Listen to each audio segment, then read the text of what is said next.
HOA tried to steal Grandpa's lake, didn't know I hold the original federal land grant deed. The bulldozer's roar shattered the morning calm, its blades slicing through the wildflowers that hugged the edge of Willow Lake. Karen HOA stood at the forefront, her manicured nails gripping a clipboard, her lips curled into a triumphant sneer. She was a vision of misplaced opulence. Her tailored coat screamed money, but her eyes screamed contempt. "This lakefront is mine now," she declared to the stunned crowd of townsfolk gathered on the muddy shore.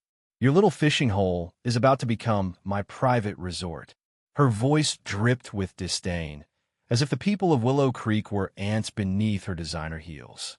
The lake, a generations-old haven where kids learned to fish and elders shared stories, was now her target. She'd swooped in, claiming a shady HOA loophole gave her rights to the land.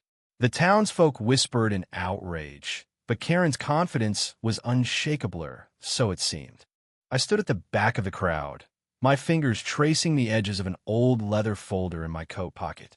Inside was Grandpa Eli's legacy, a federal land grant deed from 1862, signed in faded ink, proving our family's ownership of Willow Lake. Karen didn't know I had it. No one did, not even my neighbors. Grandpa had entrusted it to me before he passed, his weathered hands pressing the document into mine with a warning. "Guard this lake, Sarah. Greed always comes for what's pure." I kept it hidden, never imagining I'd need it. But as Karen's hired crew revved their machines, ready to turn our sanctuary into condos, I knew today was the day. Karen's plan wasn't just a land grab. It was personal. She'd moved to Willow Creek a year ago, buying up half the town's properties through her shady HOA. She bullied families into compliance, slapped fines on anyone who dared plant a garden without her approval, and now she'd set her sights on the lake. "This town's a dump," she'd said at a council meeting, her voice cutting through the room like a knife. "I'm elevating it." Elevating, to her, meant erasing our history for profit. She claimed the lake was undeveloped, and her HOA had discovered it was unclaimed land. The townsfolk, mostly retirees and working-class families, couldn't afford lawyers to fight her. She counted on that. But then came the twist. Old Man Jenkins, the town's quiet recluse who rarely left his cabin, shuffled forward from the crowd. He was 80, hunched, with a face like cracked leather, but his eyes burned with fire. "Karen," he rasped, loud enough to hush the murmurs, "you're not the only one with papers." The crowd parted as he held up a yellowed envelope. Jenkins, it turned out, had been the town clerk decades ago. He'd kept records, hundreds of them, detailing every land deal in Willow Creek. "Your HOA's claim is forged," he said, his voice steady. "I saw your lawyer bribe the county office last month." Gasps rippled through the crowd.